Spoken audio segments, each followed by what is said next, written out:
Well. Good evening, wherever you are on the face of the world. We're excited to be joining you in your homes and for giving us a small little permission to be dining with you in the evening as we're having the great African conversation. And I would not find a better guest on the whole continent of Africa, a progressive young gentleman who comes to us with a vast amount of knowledge, education, above all, a soldier in the trenches on the emancipation of the greater African population and beyond.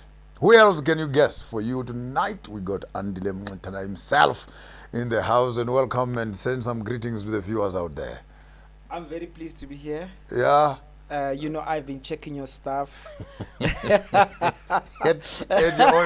your own risk, kind of thing. Yes. So I'm really looking forward to the conversation, and I greet all the viewers at home in the different social platforms. Wow. Allow me just to allow the viewers out there in their homes to also join us in this beautiful conversation that we're having. And Babe Mtana is coming to us. Maybe just give us a quick breakdown. Who is Andile? According to you. I want to plug in. Yes, that's fine. I am a black person, find himself in this African continent. In fact, I'm part of the dispossessed. I think that's how I like to present myself. And I was born and raised on a white-owned farm, which is a total institution of white oppression. I went through the farm schools and, of course, end up in the urban setting universities. I studied at West University. And I returned back to the land question. As soon as I left university, I went back to struggle within the landless people's movement. We started the thing called the landless people's movement. Okay. Inspired by the Zimbabwean revolution, by the way. Okay. The second Chimurenga, if you like. Yeah. When And you know the word Chimurenga comes from? Chimurenga means a small Murenga. Murenga is the father of Tovera. Tovera, who is the builder of the greater Zimbabwe ruins. So by saying Chimurenga, they are actually calling on the spirit of the ancient kingdom of Zimbabwe to have the revolution actually being fed by the previous glory of the Zimbabwean monarchy. We felt it because we went to Zimbabwe in that first wave when Hitler Hinzui was leading the war veterans. Yes. And we visited Zimbabwe because we wanted to carry that spirit. And we came back home. We started doing some things around that. So I was born on a white-owned farm, which is our farm, of course, but taken by the settlers. Finished university, come back to the land question. The land question has always followed me. I thought I tried to run away from it. Land follows you. Exactly. You see, traditionally, since you were born on the farm, maybe your grandmother, when you were born, they cut the umbilical cord and they buried it in the ground. And once you do that, then you're connected to the land, and your land will always be chasing after you. Absolutely. And of course, when I would then got to understand through the works of Stephen Bantu Biko, we are informed by Black consciousness of Stephen Bantu Biko. And your eyes open and you hear better, and you realize, without the land, there's no good conversation. Exactly. We'll get to the land story. Maybe just take a small little brief in your studies. What happened? I hear from the grapevine a bit of traveling, the Cuban influences. Who could you consider to be some of the people that you rubbed shoulders with, literally, who began to shape your greater political ideology, so to speak? When I was at Wits, I was lucky to be taught by, incidentally, a white man, Richard Levine, who was steeped in the scholarship of the Dar es Salaam school. What was happening there with people like Shiv G, on Nyerere's project. So we went in deep. Went deep into the Ujamaa, African socialism. But I was already Black consciousness, so that for me resonated. It was a plus. Exactly. Yes. But then later on, in terms of practice, it was more Brazil. Visited a number of times. Then, of course, the Black consciousness movement there, but it was more the landless people's movement of Brazil, where people who are dispossessed decide, we're going to organize ourselves and take back the land. They're literally occupying massive tracts of land. They reproduce, they resist and reproduce on this land and make life. So when you go and you see that you can resist, break down a gate. Just and like what happens in Zimbabwe. Walk in, take the land, create a new society. Wow. That was for me very inspirational. Wow. What does land mean to you? Everything. What does land mean to you? Maybe I'm saying so because many of our young people that are growing up these days, when they hear land, it's almost like a cliche. Because they've grown up in an education that has actually migrated their minds from indigenous, local, you are different because we were born there. But a boy ukulele makishini, in the flats and in the duplexes, and before you notice it, you are as an assistant manager in a company, they are promising you a better salary and etc. When you talk about land, their view is totally different. So according to you... land is not just the agricultural, sector where we produce food. That is very important, by the way, but that's not just that. There is a bigger conceptualization of the land question. Who we are is defined by the land question, right? Sometimes people overemphasize the economic aspect of Value land. of land. No. Land is much more important. Some people ask me, do you want to become a farmer? I say, no, I don't want to become a farmer, but I will fight as if, in fact, I will become a farmer. I'll become the farmer myself. Right? Then they say, what are you going to do with land? I said, that's a secondary question. First, land was taken from us. We'll take it back. It must be returned. I have an interesting one. Then they say, you cannot give a black person a piece of land because he does not know how to do it. Then I bounce onto the right and to the left and I said, land is like my wife. Whether I sleep with her once a week or once a month, it's none of your business. You go to your own home and see what you can do with your own wife. And well, my response is, what do you want to do with the land? Most of if it's asked by white people who are beneficiaries of land theft, I say, I just want to look at it. I want to wake up every morning and say, Izolate. Look at our beautiful land. I mean, we must not be pressurized to quickly relate to the land question as an economic category. We will come there. Land give us life, give us food, and when we die, it also returns, takes us back to land. Back where we came from. But we must not be seduced so quickly. When we have a prior question, we are a dispossessed people. Land must return to us because it is ours. It's our land. The next question is a secondary question. We will decide what to do with it. Of course. And I just it's want to not look like at when they came here, they found us landless. They found us with our land. And the question is, when you come into my space and all of a sudden you want to start now determining and arguing with me, I have a weird comment I've passed that if land was taken without law, why do we want to use law? But we'll come towards the end. Why would you want to use the law to redeem back the land? But I think we must also assist the urban young person. The fact that you live on a flat or apartment, you're paying rent, it is a consequence of being landless. There you go. The fact that you have bosses that you worry about so much that every Friday you get so drunk to try to deal with the stress that is coming Monday. On Monday morning. It's because you're landless. You're landless. Our predicament as a people, the fact that we're killing each other at the rate we're doing in South Africa, you have to go back to the land question. There is a small little paper I once saw that actually cramming and jamming people together in terms of accommodation actually becomes a breeding ground of violence. Of course. I mean, our townships, all of them, are spaces of death. You can't put people in that situation and expect life. We were brought in that situation to produce cheap labor. Wow. So all these zones we call townships are really, grounds for, they look at labor and they want it to be cheap. And that is why, I mean, every Friday, again, it's the whole weekend, it's war in South Africa, we kill each other. About 21,000 people die every year, right? 21,000, I've just seen the statistics of last financial year. This is a war which is created by the original dispossession and oppression of a people. Once we live the way we do, we're reproducing this violence. Of course, also the oppressed has a problem. The psychology of the oppressed. You fear the oppressor so much that you're taking out each other. Exactly. And the enemy still stands. I mean, that's why we'll rather deal with tikoloshes or we'll deal with... We bewitch each other over cars. The other day I was asking this at the traditional Sankofa. I said, if you really have tikoloshes, why not send them to the bank and send them to the insurance companies? Why not bewitch Mlungu? Why do we bewitch each other? But maybe that's a project we must undertake. Next time I'm having some indigenous cultural people here, I'll give them that as a project. But that's what we say, BLF. We seriously recruit all black people, which is included. Give them direction. You need to know who to bewitch. let's take this discussion higher. BLF, local, regional, international agenda. What sort of software are you looking at in terms of the local politics, regional politics, and the greater African continent and beyond? What are the key principles that are driving BLF that you want to share with the audience that are out there?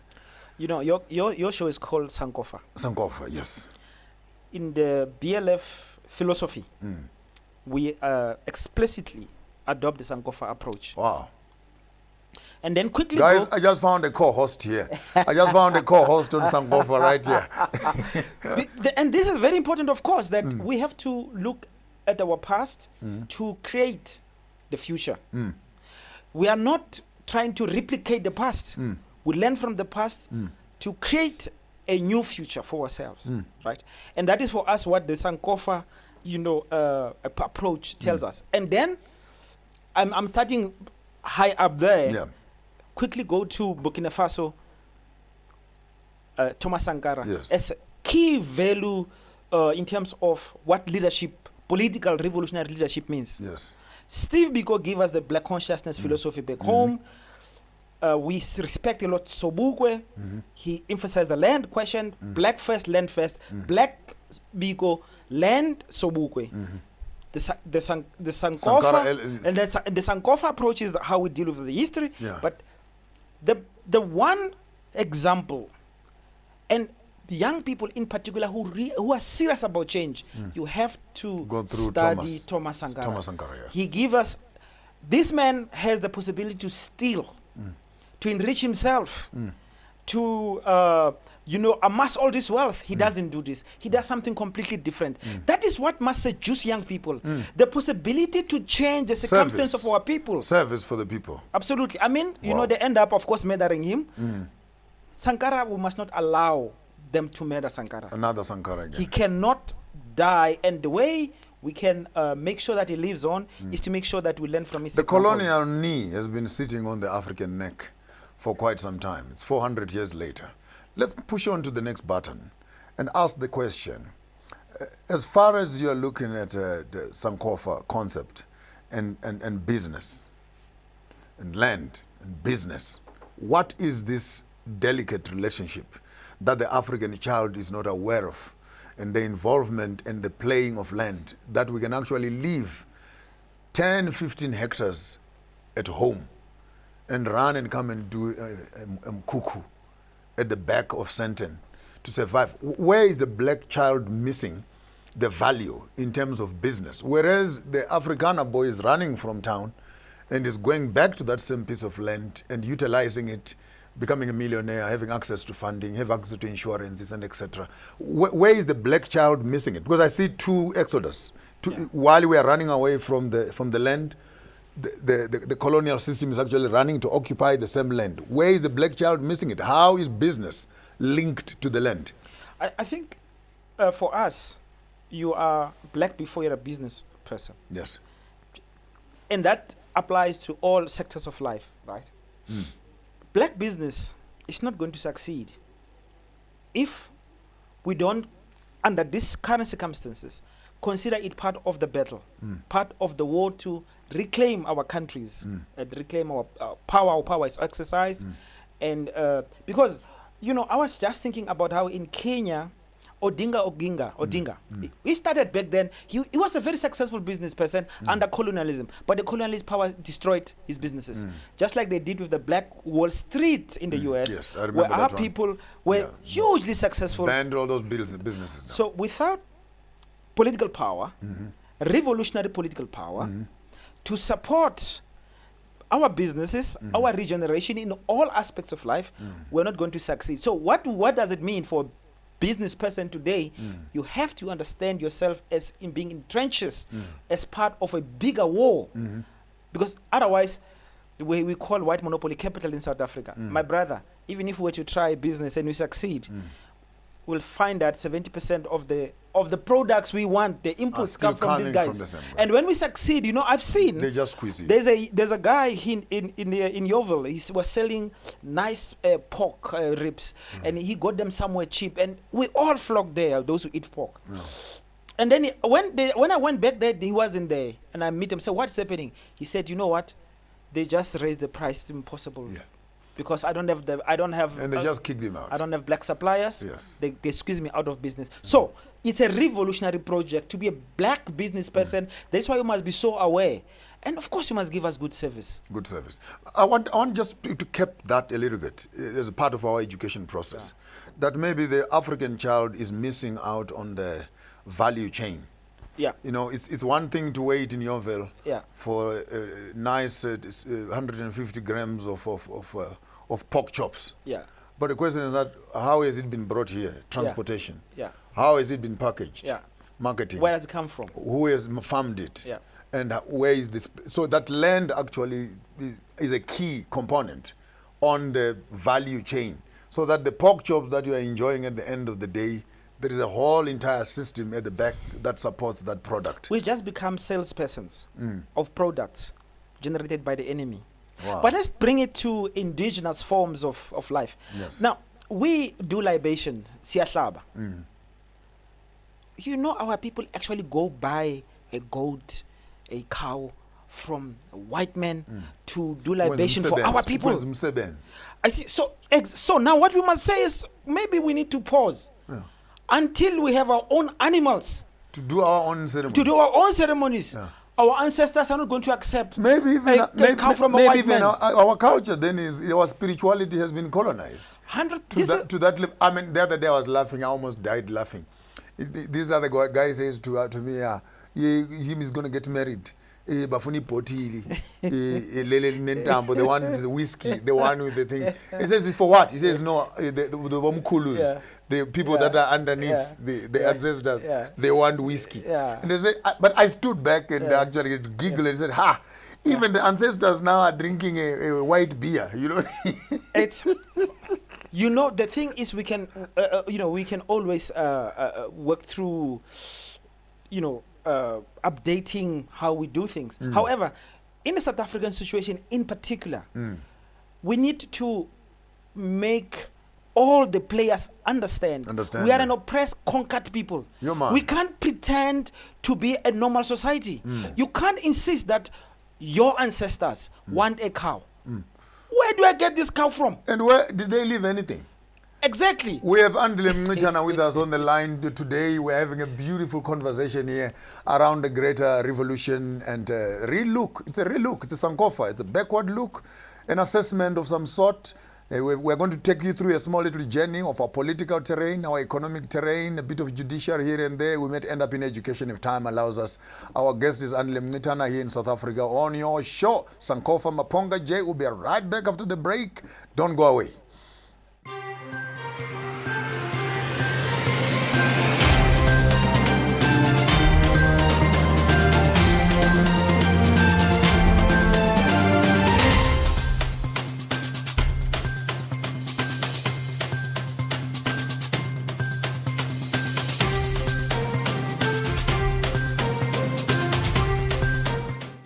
The coronavirus outbreak. Experience the extraordinary. Tremendous waste and tremendous fraud. Mexico is, in fact, you will soon find out. It is a day to celebrate.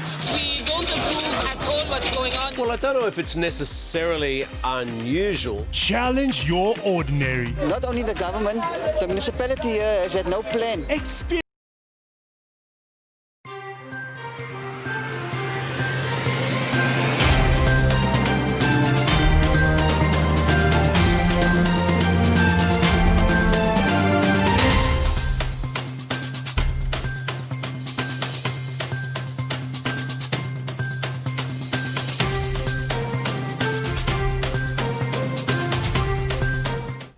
Welcome back to your show, Sankofa, here with our honorable guest, Andile Mngitana, taking us through some conversations in the greater African perspective. On top of the second segment here, I want us maybe just dive right inside. Political ideology, to me, has remained a key problem for the African democratic system, as we are trying to fit in square poles into round holes in terms of worldview. We have had capitalism, we have had neocolonialism, we have had socialism, we have had all the isms around. And right at the end of the conversation, Then there is this small little midget they call Ubuntu, who is actually rarely spoken to as having in herself also a valuable political ideology. I want you to take through. I know you're well read on Marxism, the ins and out of the text. I want to ask a very personal question. When African politicians get into power, what is it that they would do differently, except that they want to run a system and also become the new colonial masters? That question is underpinned by the political parties we have on the South African and the African continent, who went to the trenches and they fought. They imbibed the communistic ideologies, almost all of them. I want you to do a thorough reflection for us on the advantages of communism, the disadvantages of communism, the shortfall of communism, and an honest opinion as an assessment. The past 60 years, the African continent has been struggling to define democracy to its people. Even now, at 80% of Africa being democratic, in some certain cases, we're much, much poorer than we were during colonialism. Your response? You know, it is true, and I think it's part of the challenge of recreating the present and the future. The adoption of foreign concepts, Marxism has done a big disservice to the African. And the best of African leaders have been Marxists. I mean, Nkrumah himself, for instance, you know, is Marxist. The mistakes of Sankara, because they are, if you look at them, they come from his adoption of a Marxist perspective. The interesting thing is what Nyerere does. I think he does something different. He really tries to understand what we can do with indigenous knowledge to recreate a society that has these elements we call Ubuntu. Yeah. But I'm going to argue, even Ubuntu suffers the same problems that these other isms does. Nothing is a given. We're going to have to fight for everything, redefine everything, so that, you know, we can have a better chance to give ourselves, you know, a new possibility. But the African revolutionary have not done enough, in my view, to imagine, okay, what is this new society going to look like? We quickly adopt categories and try to impose them. So we need to question, I think, a lot of that. And work has been done. I'm just thinking now, the critique of somebody like Fanon. He looks at the political class, he said, this is a comprador. The bourgeoisies and the rest of them. Yeah, this is a comprador. It just want to replace the white man. And I mean, this is... But maybe we must go a little bit deeper, as you'd say. Why is it that African leader does this? See, we have not dealt with the sickness of being oppressed. Go deeper. I can't say man of God, but go deeper. is the sick? You see, and oppressed people have this problem of psychological alienation, if you like. Why would an African leader want to have a watch of 350,000 rand, will have to have a house, the biggest possible house you can have, 10 cars that are driving with front you. And back. Exactly. This is emptiness, which come from being oppressed for so long, and incapacity to empower yourself and your people to creating real good life for everyone. So our political leaders then become these consuming zombies, if you like, because consumption, conspicuous consumption, becomes a defining. And then, of course, the oppressed somehow enter this festival as well. To be a real leader, you have to show and celebrate their stolen money. Exactly, because we are all not well. Being oppressed, the state of being oppressed is the state of being unwell. That is why Steve Biko spends so much time talking about the mind. He says the most potent weapon in the hands of the oppressor is the mind. Of the colonized. But I'm just saying, I think we're too quick to say the ideological apparatus is not well developed. That's why the African leader goes into power and then does not perform. No, the problem is in the mind. We are 26 years into democracy in South Africa. The ANC has, at one point, absolute majority. It did nothing with that power to change the circumstances. You know, as we speak now, under this COVID-19 lockdown, they are promising black people 350 rand. 350 rand a month in a country which has the wealth to take care of everybody in dignity. They have given the banks, about 6 of these banks, 540 billion rand. Even the 350 rand is not coming. Our people are, but I mean, this is the sickness. Going back to it, how we deal with your sangoma, your prophet, your political leader, exactly the same. You close your eyes and you hope for the best. You hope for the best. And shall we pray? Kenyatta says, let's pray. When we opened up our eyes, the land was gone. But it is part of the problem of the sickness of the oppressed. That is why we have part of helping ourselves is to organizing ourselves to resist and to bring hope through the self-activity of our people. I actually believe part of dealing with the violence in the black community is bringing real education, confidence to our people, The young people, yeah. make them understand there is a future we can build, but that has to be resistance. Resistance at church, at work, resistance at school, resistance in the families as well. People are sitting in their lounges at home. Even politicians are sitting out there from the great African continent. What word would you give them in terms of them changing that rudder on the political system? What must they do to change this narrative? I think I would say, unfortunately, we have one good example. And to make your life easy, I would say, listen to what Steve Biko says. Look at what Thomas Sankara did. I can't see better examples of how we can get out of this situation outside of this great example. Of course, there's Samora Machel as well as another great African leader. But I think Sankara and Biko, because Biko help us with this thing of the mind. Black consciousness. 100%. Until we get black consciousness right, we're not going to serve our people. We're going to look down upon our people. We're going to look at ourselves first, and we're going to try to solve our problems by adopting white categories. Is it possible, according to you, if this statement is true or false, that politics has become actually a passport from poverty? Yes, 100%. Politics is the reproduction of an African elite.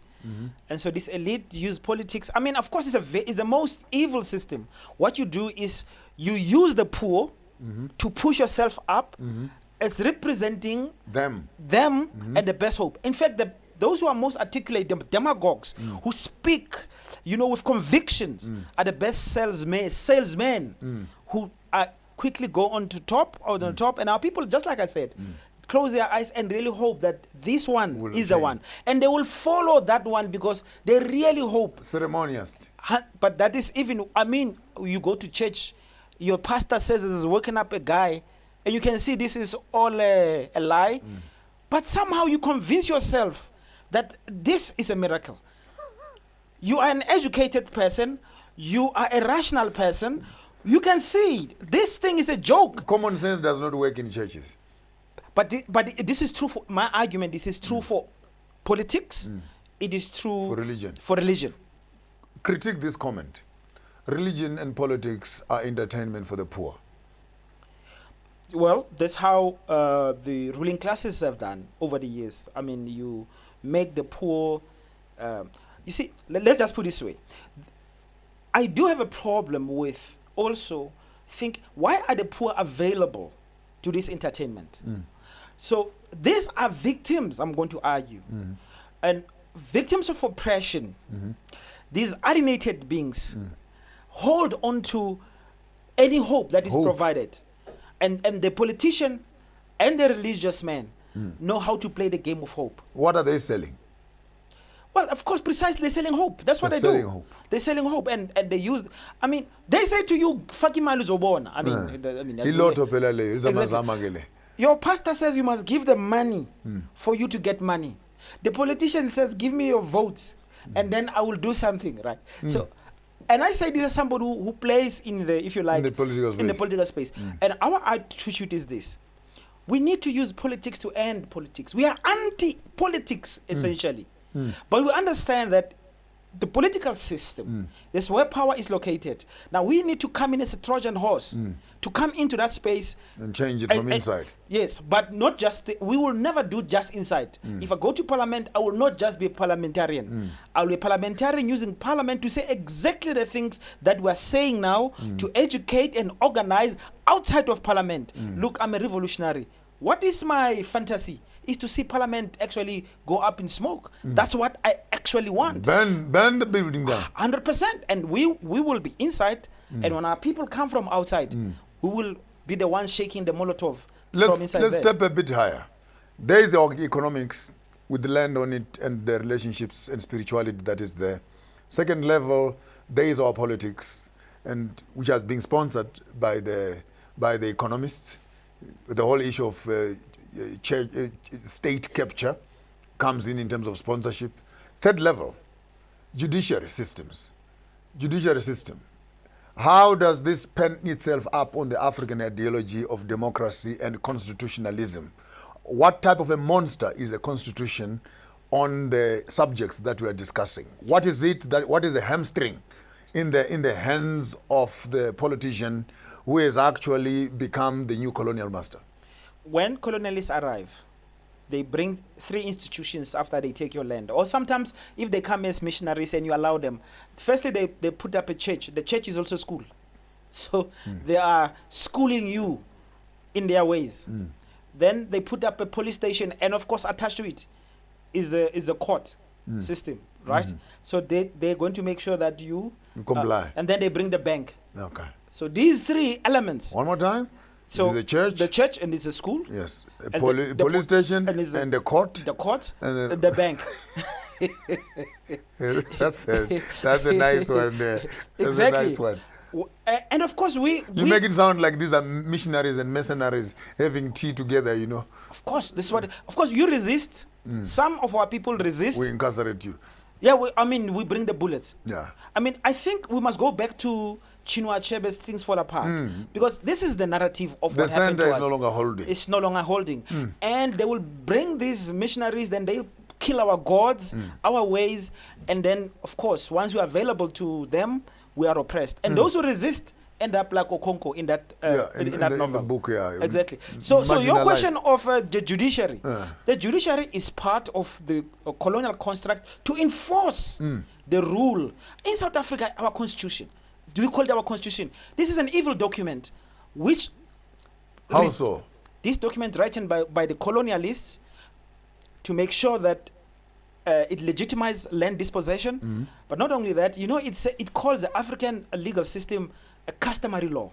And customary law is secondary to their law. Roman Dutch law. Exactly. That is why, the Batembu king can be brought into a white court and be sent to jail by a white system of law. So we don't have in South Africa a system that is African. Is it possible, Andile, that we are changing foxes with hyenas? Yeah, it is very possible. And that is why, some people say you can use the master's tools to dismantle, the house of the master. Right? My argument is that we are not reinventing the wheel, and we shouldn't. A lot of work has happened since the first encounter with the white system. Our people have been thinking about how we can survive, how we can organize ourselves, how we can defeat these people. Right? We have not been true to that, and I think we don't have enough imagination, but also self-sacrifice. We have... What kind of a people is this? And coming back to Ubuntu, sometimes I think of Ubuntu as white people have shown more Ubuntu towards themselves. White people serve each other. Then blacks show Ubuntu to each other. Of course, we have a problem of precisely showing this Ubuntu, but I'm arguing that an oppressed people are just horrible to each other. Let's move quickly, because I want to take some few calls in a few minutes. Some people want to engage you when they heard you're coming on the line. They wanted to give us some chips, so I will be opening up the lines and picking up some few calls. Education.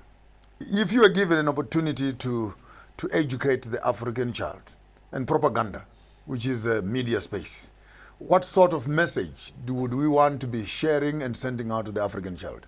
The message that I think you are sending out, and the attitude and your approach, which sometimes I think is too confrontational, particularly in the religious space.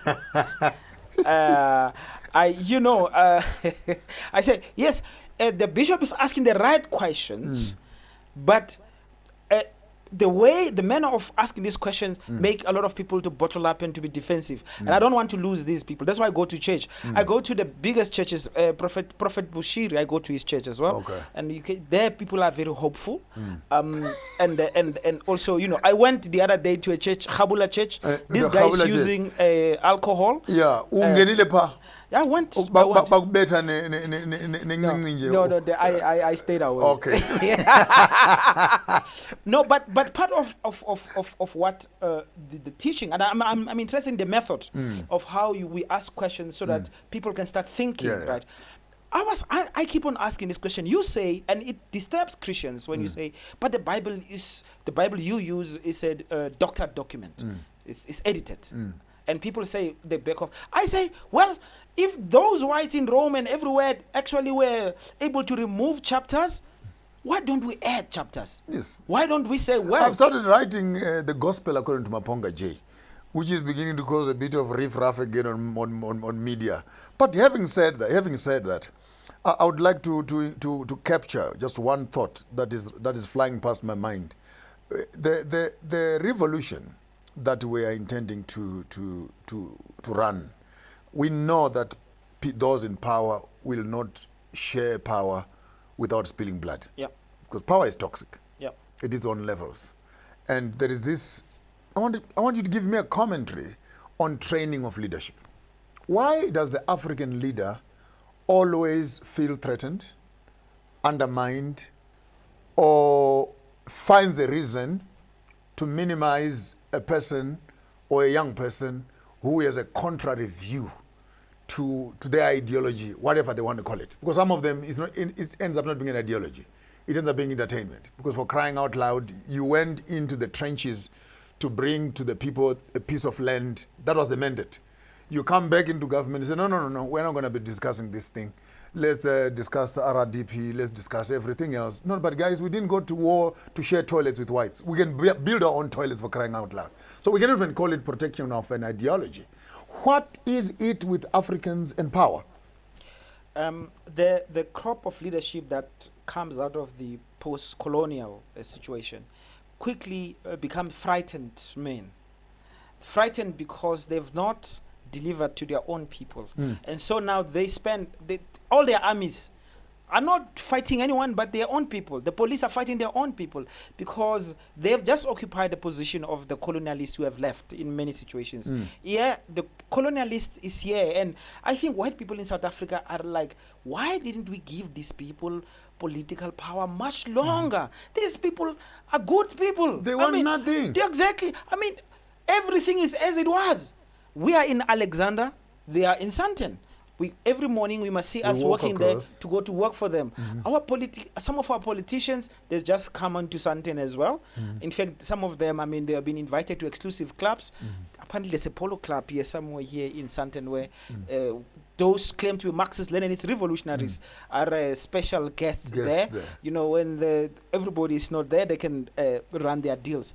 But the point is, the African leader, because they are not true to the agenda which brings them to power, quickly they become frightened men. That's why they kill our people in Marikana. These people in Marikana, these workers, they were just asking for a salary, a living wage.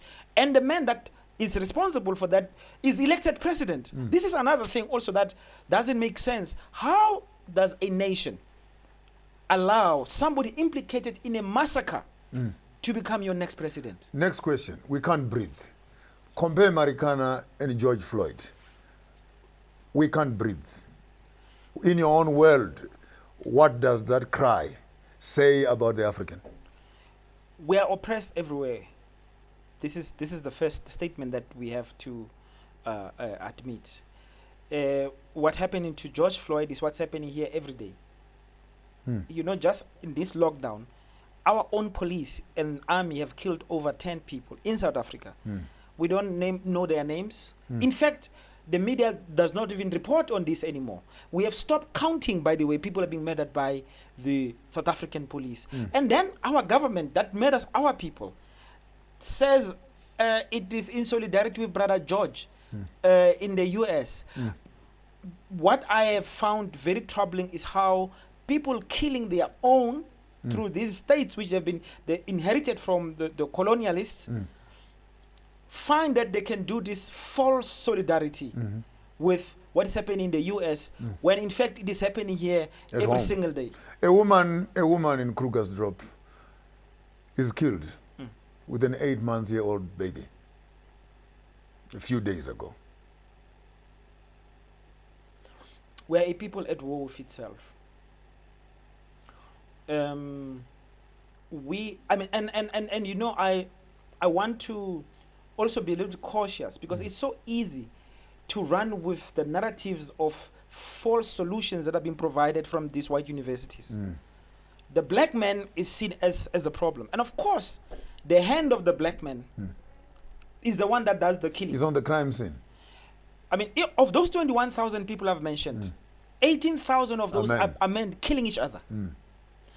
There is this figure of over just 1,000 children. Black women are involved in the murder of these children. And then, of course, we kill our women, if you like, women as well. So there's a war going on. We kill children, we kill women, and we kill each other. We kill each other. We need to understand what kind of people do this. Give me a difference between crime and violent crimes. And I want you to classify the South African space. Why are we stuck on violent crimes? If my life has no value, why should I value yours? I might need to hijack your car because I am really hungry. Yes. You give me the keys, but I still shoot you. Why kill me? That is not necessary. But that's what I want to find out. Because if it was that you come to my house, you are looking for jewelry, or you are looking for money, or you want cell phones, then take the cell phones and walk away. No, oops, I've just got the cell phones. Where are the girls? Then rape them. After raping them, then kill them. What in your own assessment, what quality of mind is this criminal society? What kind of software are we running with?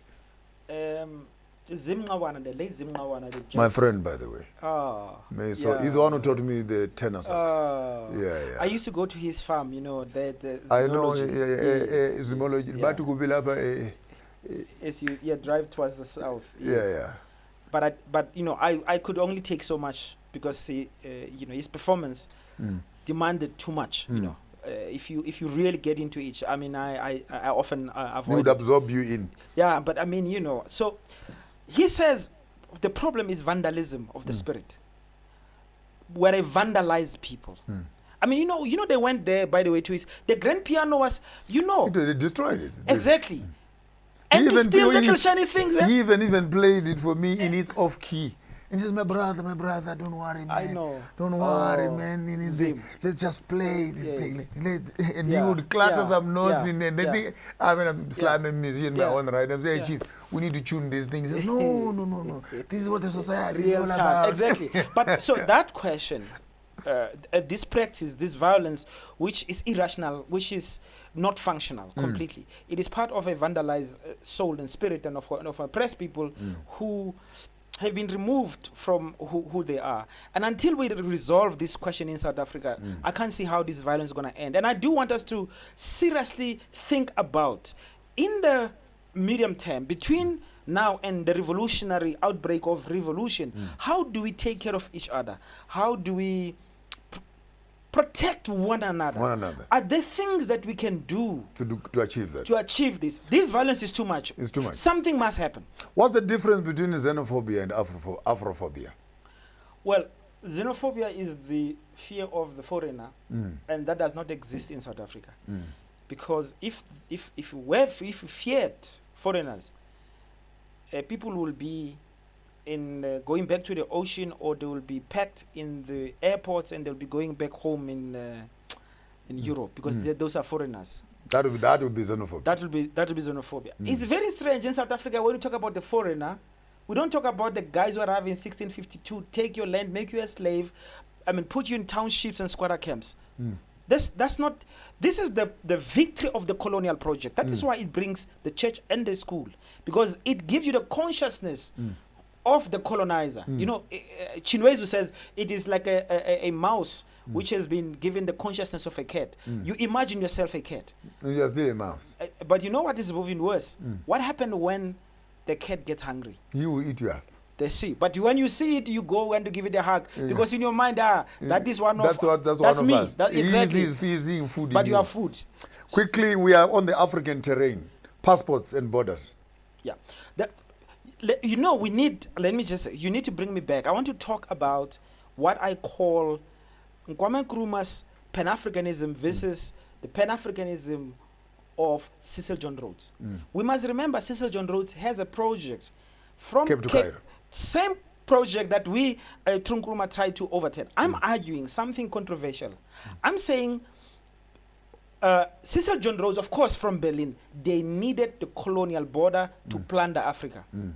I'm arguing there's a mutation of the imperialist interest and movement of capital that no longer wants the border. And so you got to be extremely careful when you call for the end of the border, right? Because white capital in South Africa, of course you want a borderless Africa so that it can plant itself throughout the African continent, put all these big supermarkets, get cheap exploited labor, destroy the African peasant forms of reproduction without having to account. Monopolize again. But let's just come back. This I mean, you asked the question Afrophobia. In South Africa, there's big problem of Afrophobia. We are murdering each other at the base.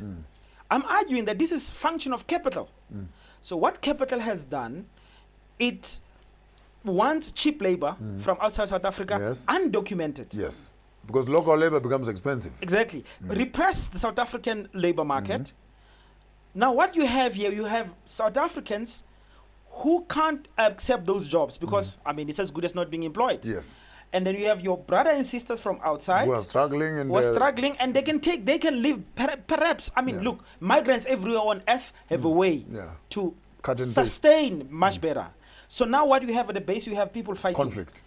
I had an example in Hartebees, where a Greek man runs a spa there and fired all the South Africans and then employed Zimbabweans. And they started to be rivalry now in Lokshit. I want to be Klavana, they're fighting over what? Fighting over the job. And he said, why are you guys fighting each other? This guy who's standing on the side is actually managing both of you. You know, I mean, the first wave of the Afrophobic attacks, about 62 people were murdered then. I think it's 2009. Yes. And we were all running around to solve this. Part of those, about 30% of those people killed were South Africans. But you know what? They were a little bit darker than I am, you know? Maybe a little... I would not have survived. Because when I am slightly like a yellow bone, I'm load shading phase 4. Yes, that was the one problem. But the other was just the reaction. I mean, we went to these places where our people were... the Zimbabweans they were saying to us, I took a white boy there, and because I was teaching at Wits, I think at the time. The boy said to me, the black people there were saying, the victims, you black South Africans are the problem. These ones understand that we're hard workers and they're giving us jobs, and you, because you're jealous, you are actually attacking us. Not understanding is the white system that has caused this. You actually turn. So we must talk about what must be done, because we must find a way.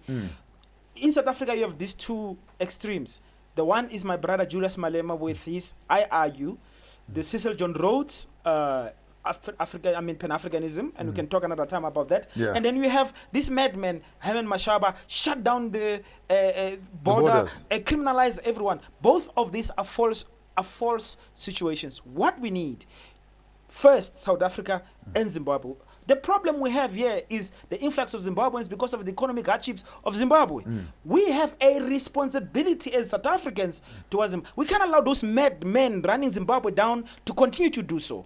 We have to allocate resources. Zimbabwe is not a big economy. South Africa can carry that. Exactly. But we must get those madmen who coupists, who remove President Mugabe. And now they are brutalizing one another, force them into a settlement so that we can normalize the Zimbabwean situation. The economy of Zimbabwe can be what it is. We can do that. We have an advantage. My own observation the other day was, what kind of... COMESA is doing well in Kenya in terms of the trade area. And I'm looking at South Africa as a bigger brother on the south. There's Mozambique that is here. Lesotho in its fullness. Swaziland in her fullness. Botswana, we supply the bread and everything else. Zimbabwe is nearby. I'm just looking at this small little circle, right? If you can just cut through Zimbabwe there, even parts of Zambia if you want, in Namibia, and you look down and say, what would it take for the South African government to consider the African project by firstly trying to establish a sort of an understanding of trade and business unit that can begin to respond to the central part of Africa, Congo, Rwanda, and etc. can do another piece, then Kenya and Uganda, then Nigeria and Ghana on the other side. So that at least we could, in some certain way, begin to see how best what advantage would we face as South Africa to create a common trade zone for the countries that are on the nearby borders? You know, this is my difficulty. When you talk about South Africa and trade, who are you talking about? The same white people, of course. You see, this is the and so and we've seen them, they're penetrating Mozambique quite aggressively.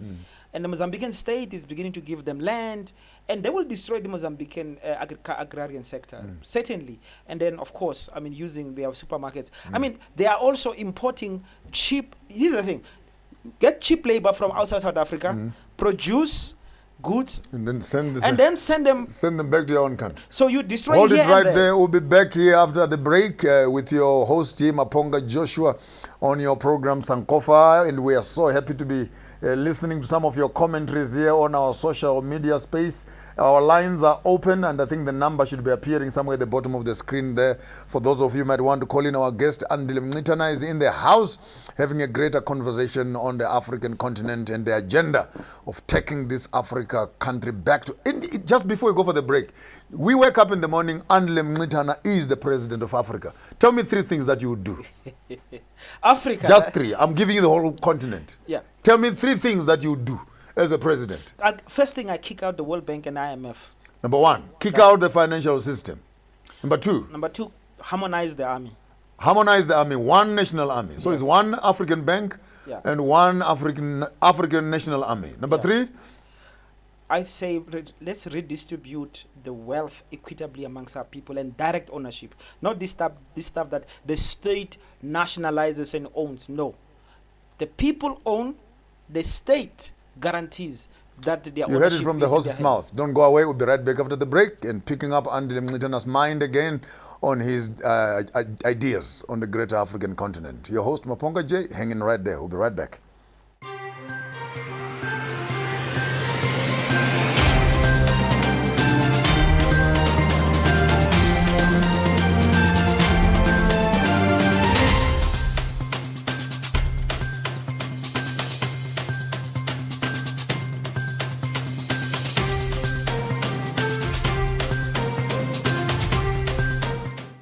The coronavirus outbreak. Experience the extraordinary. Tremendous waste and tremendous fraud. Mexico is, in fact, you will soon find out. It is a day to celebrate.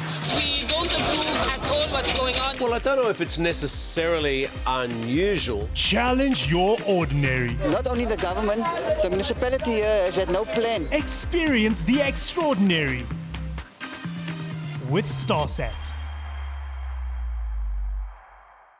The power to defeat coronavirus is in our hands. Play your part by following these 5 basic precautions. Regularly wash your hands with soap and water or sanitizer for at least 20 seconds. Maintain a safe distance of at least 1.5 meters from people around you. Wear a cloth mask at all times when in public. Always cough or sneeze into your elbow or tissue. If you're an employer, screen your employees daily for symptoms of COVID-19 and where appropriate, refer for testing. Working together, we can beat the coronavirus. A message from government.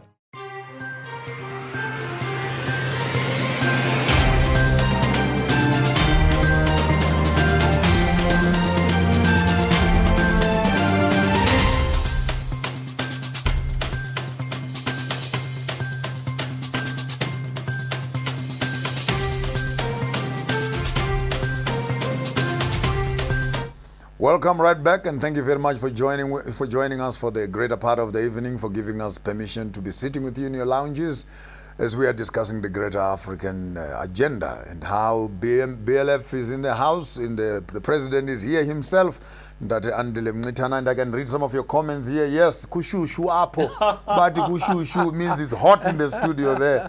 I support Andile 100%. Let's kick out the World Bank. That is from Nonchansha Mkize, and you are absolutely right. You guys are at par. I'm enjoying the conversation. And the other one is saying, yes, the SA government is importing chickens from Brazil. Can't we produce our own chickens and the Americans instead of importing from the nearby countries? Someone else, that comment has come to us from Ruth Kaira. And Teta's corner says, Fikile, come on, brothers, let's address the monster called capitalism and etc. Quick one. We've gone through the European colonialism spat, and we are now facing the dragon colonial state. Just maybe talk to. I saw a poster the other day that made my stomach turn. A whole poster in Zambia, written in Chinese, selling land. You see, Chinese invasion. You know, a colonized, conquered, defeated people are a plaything in the hands of everyone. I have experienced in South Africa a Pakistani shop owner speaking down on us. This guy can't even speak proper English. He's just arrived last week, but he knows how to treat us as if we were nothing. The Chinese, their initial project, the state project, is like, we'll negotiate with Africans. But Africans are not negotiating. Africans are accepting all the demands of the Chinese, and quickly they realize, but these people don't deserve our respect. So the Chinese takeover is a real possibility. But this possibility is there because we do not have governments that protect our interests. This is for me. The China is not coming here with an army. It's not. China comes and it's gonna. They come with a briefcase. Exactly, and say, look, you want this money, and then you say yes. And of course, the nation never sees that money. The politician takes it, and China comes and demands, its money back, and then it controls you. So until there's an African revolution, and again, I think China, in fact, can become a better partner. A good partner. But you need two. To negotiate. Exactly. China has no one to negotiate with. And therefore, it's on a plate. Exactly. Therefore, it imposes. I will do the same. If I come in the situation and I find that nobody is yet, I will precisely. I'm saying to you personally, I have been ill-treated by a Pakistani I can see arrive yesterday. Prostitution and politics. What are the differences? What are the similarities?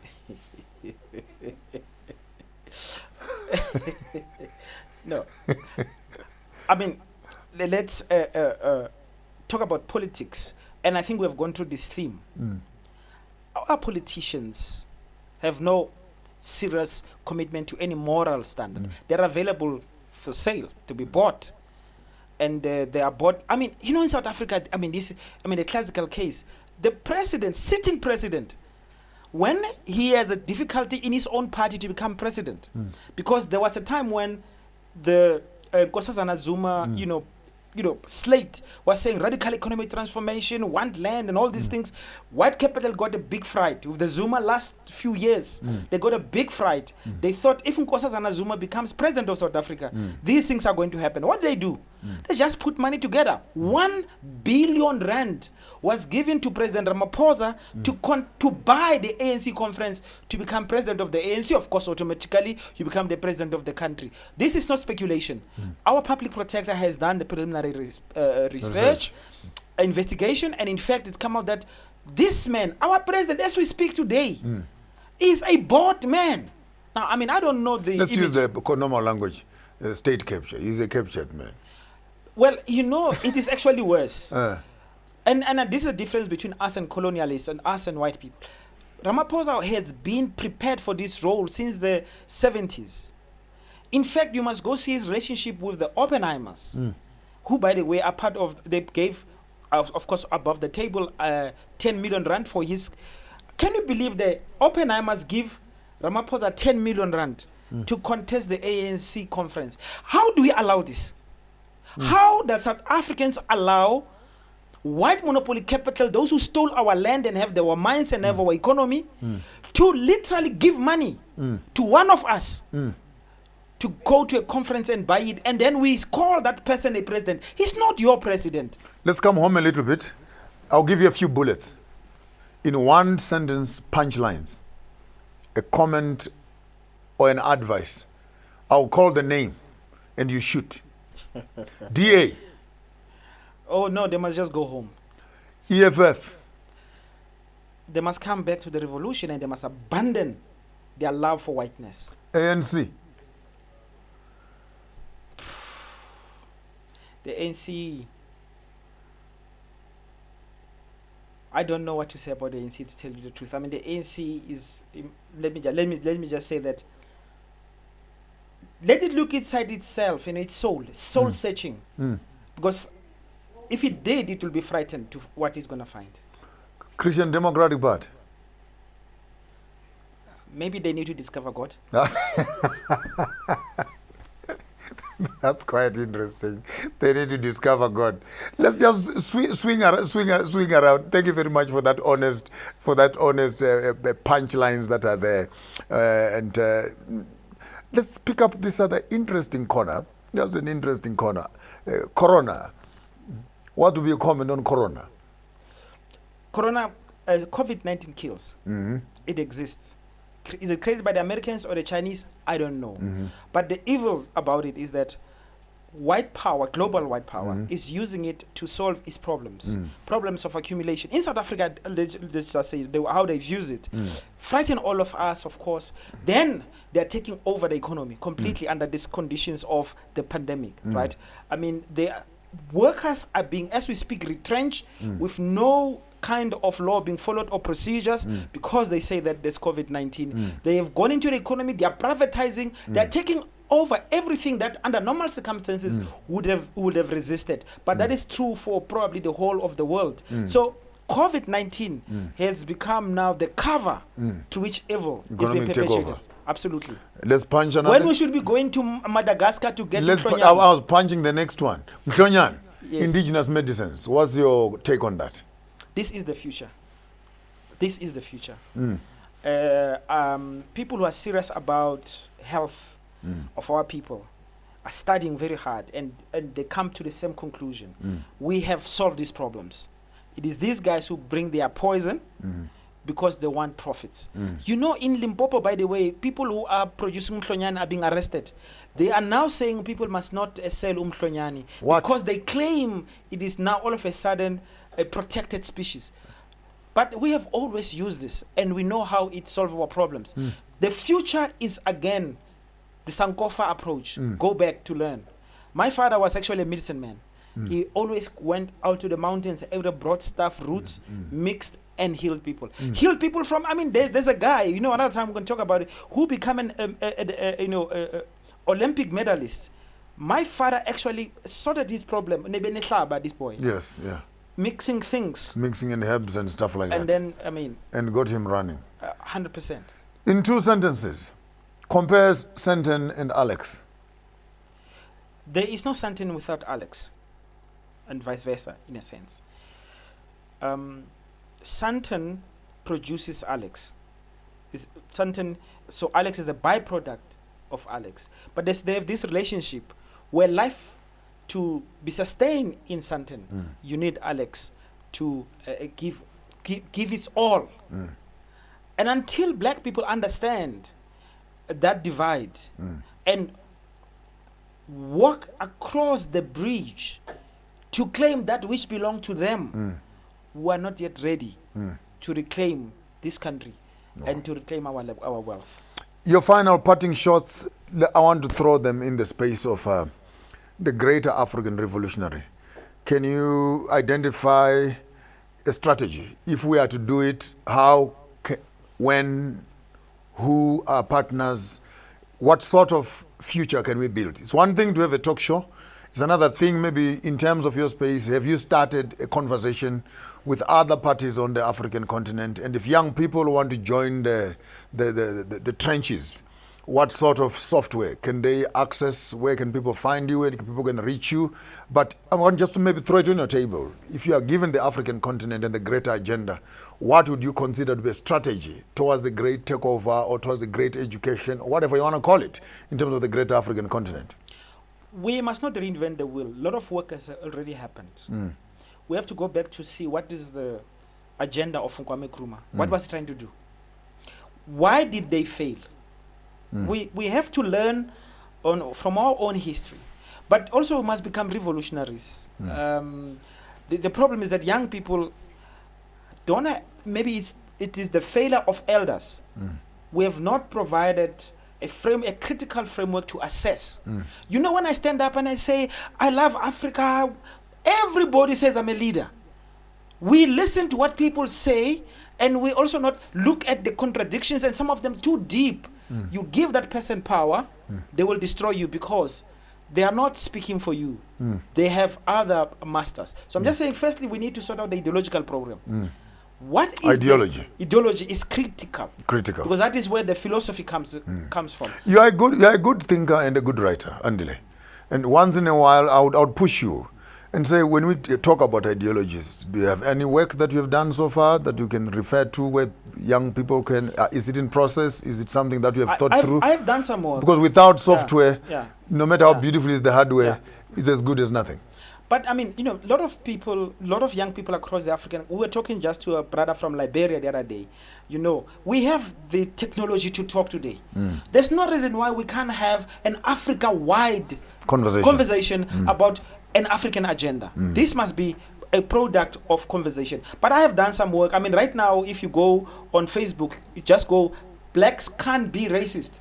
I have reproduced an essay which is 10 years old, and we brought additional material because in South Africa the problem is racism, but you have to understand what is racism. We're a strange people who are feeling the effects of racism, but we don't know what it is. It's like you've been eaten by ding dong. No, but it's like if bees were to attack you, but you have no concept of what bees are. You can feel the pain, but you don't know what is this. So that's the work. And something I'm very proud of. You said the site is called Blacks Can't Be Racist. Blacks Can't Be Racist on Facebook. Yes, and then you can get yourself. But also, I'm very proud of having contributed to a volume. It's called Biko Lives.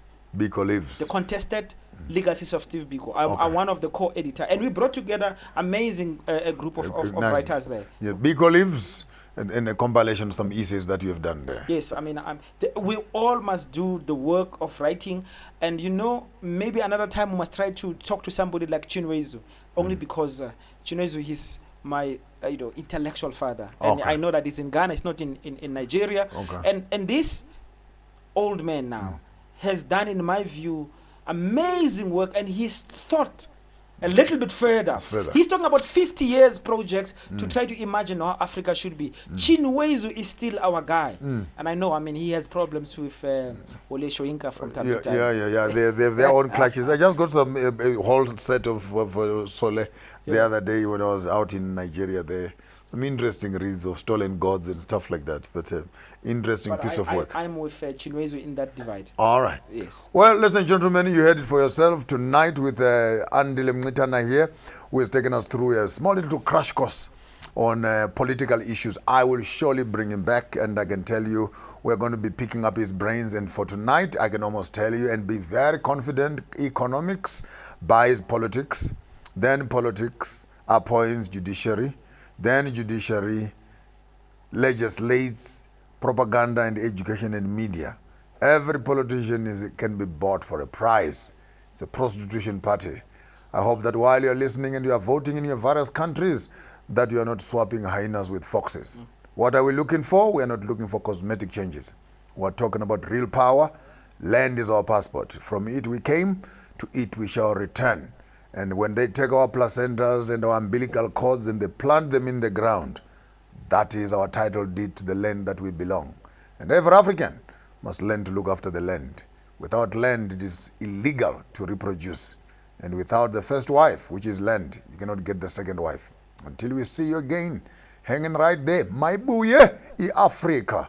Sankofa, until we see you again next time, enjoy yourself, have a wonderful evening. If you are kissing, kiss a little bit longer. It's cold. If you are hugging, hug a little bit tighter. Enjoy the quality of experiences rather than looking for the quantities of them. Until we see you again, checking out Maponga Joshua, Chigaramboko Garamashamba Uda Chira Navanevanji. Manakumbo Mwana Mwisendiwe Shano na Chigarama Ukimatanda Novora. Have yourself a wonderful evening. Thank you.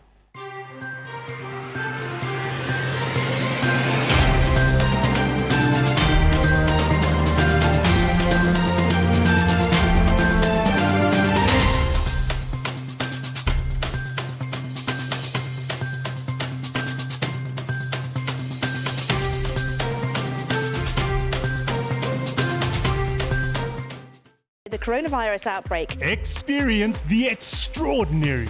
Tremendous waste and tremendous fraud. Mexico is, in fact, you will soon find out. It is a day to celebrate.